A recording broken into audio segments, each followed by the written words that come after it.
بات ہے ایک جنگل کی، اور وہاں ایک کوا رہتا تھا۔ آپ جانتے ہیں نا، کوے کا رنگ بڑا کالا سیاہ ہوتا ہے، مگر وہ بڑا خوش تھا، بہت انجوائے کر رہا تھا لائف کو، طرح طرح کے کھانے کھاتا، اور رات ہوتی تو کسی بھی خوشبودار درخت پر جا کر رات بسر کرتا، انجوائے کر رہا تھا اپنی لائف کو۔ اچانک اس کی نظر ایک سفید کبوتر پر پڑی۔ وہ سوچنے لگا کہ میں کالا اور یہ سفید، یہ کتنا خوبصورت ہے، کتنا اچھا لگ رہا ہے، مجھ سے زیادہ خوش تو یہ ہوگا۔ اب اسی خیال میں وہ پریشان رہنے لگا اور اسے رات کو نیند بھی نہ آئے۔ ایک دن وہ کبوتر کے پاس پہنچا اور کہا کہ تم کتنے خوش نصیب ہو، تمہارا رنگ سفید ہے اور میں تو کالا ہوں، تم سے زیادہ خوش تو کوئی نہیں ہوگا۔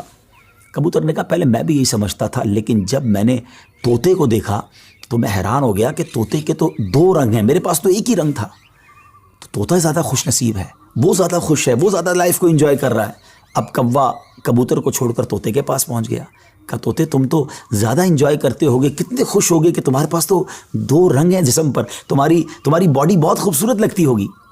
تو طوطا کہتا ہے کہ پہلے تو میں لائف کو بڑا انجوائے کرتا تھا کہ واقعی میں بڑا رنگ برنگی ہوں، مگر جب میں نے مور کو دیکھا نا تو مور تو کئی سارے رنگ لیے ہوئے ہے، اتنا خوبصورت ہے کہ اس کو دیکھ کر مجھے لگا کہ میں تو کچھ بھی نہیں ہوں۔ اب کوا اڑتے اڑتے پہنچ گیا مور کے پاس۔ مور چڑیا گھر کے ایک پنجرے میں موجود تھا۔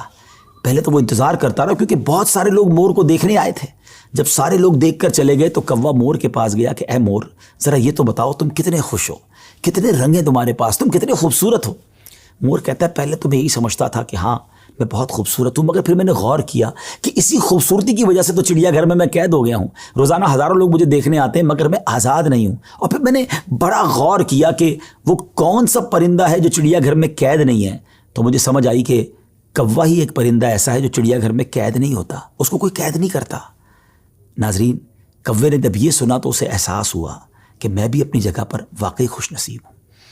اب یہاں بظاہر تو یہ ایک فرضی واقعہ ہے، لیکن اگر اس کو ہم اپنی زندگیوں پر امپلیمنٹ کریں، اپنے بارے میں سوچیں، ہمارے پاس بہت کچھ ہے، لیکن جب کسی کو ہم سے زیادہ والے کو ہم دیکھتے ہیں نا تو ہمیں اپنی چیزیں کمتر نظر آنے لگتی ہیں، اپنا گھر چھوٹا لگنے لگتا ہے، اپنی موٹر سائیکل، اپنی گاڑی، اپنی سائیکل وہ ہمیں بڑی کمتر لگتی ہے جب کسی کی بڑی گاڑی دیکھتے ہیں، کسی کا بڑا گھر دیکھتے ہیں، کسی کی لائف سٹائل کو دیکھتے ہیں، جو ہے اس پر انجوائے نہیں کرتے بلکہ اس پر شکوہ کرتے ہیں، ناشکری کرتے ہیں۔ اس طرح زندگی نہیں گزرے گی۔ اگر آپ ہمیشہ اپنے سے آگے والوں کو دیکھتے رہیں گے تو آپ پریشان ہی رہیں گے۔ اگر آپ نے موازنہ کرنا ہی ہے، کمپیریزن کرنا ہی ہے، تو اپنے سے کمتر لوگوں کو دیکھیں نا۔